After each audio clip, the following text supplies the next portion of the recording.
Eliana Bokertog, Mahatima Tova, on voit que vous êtes chargée à bloc après avoir été passé quelques jours, on va dire, au lit, voilà. Et maintenant, et une journée en tout cas en prière, bien tout cela vous a redonné du tonus. On est zen, voilà. Voilà, on est zen. Alors de quoi allons parler ? Alors, je vais vous parler d'une matinée, d'une nuit, la nuit qui a suivi. D'une matinée ou d'une nuit ? La nuit, jusqu'au matin. Enfin bon, la nuit qui a suivi Yom Kippour 1946. Alors en 1946, dans la nuit entre le 5 et le 6 octobre 1946, on va avoir une opération menée par le KKL, menée par l'agent juive, menée par Mekorot, qui était la grande société des eaux avant la création de l'État d'Israël et ensuite dans les premières années de l'État d'Israël.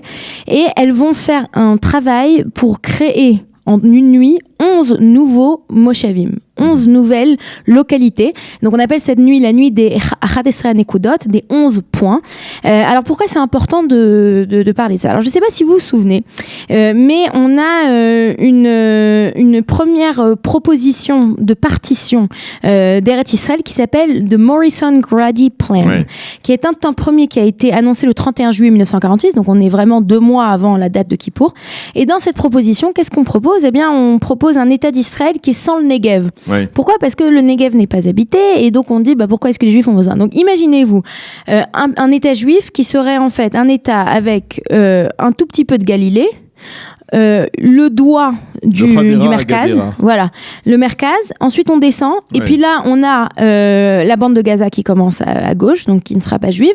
On a de l'autre côté le bout de la Judée, donc à nouveau, donc ce serait un État qui serait vraiment très petit.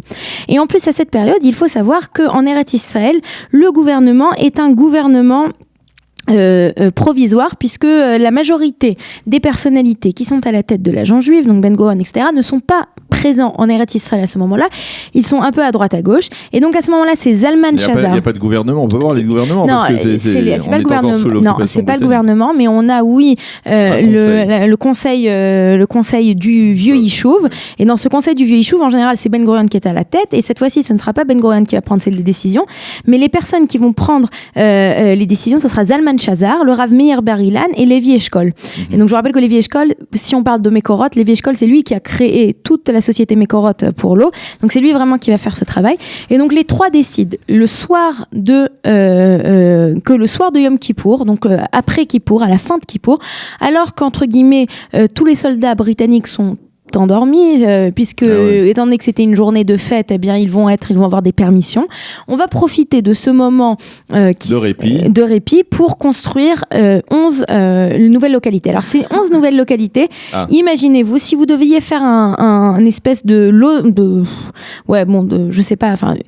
Beersheva, on va remonter de Beersheva jusqu'à tout près de la bande de Gaza, et on va remonter un peu plus haut. Au nord de Beersheva, alors. Au nord de Beersheva. Donc c'est toute cette partie. Sud, non. C'est toute cette partie. Cette partie va être importante parce que après, quand on aura du Negev, nord du Negev, quand on aura ces localités, ensuite, en 1948, lors de la guerre d'indépendance, on pourra avoir des forces qui cette fois-ci vont descendre et prendre le contrôle du Negev. De là.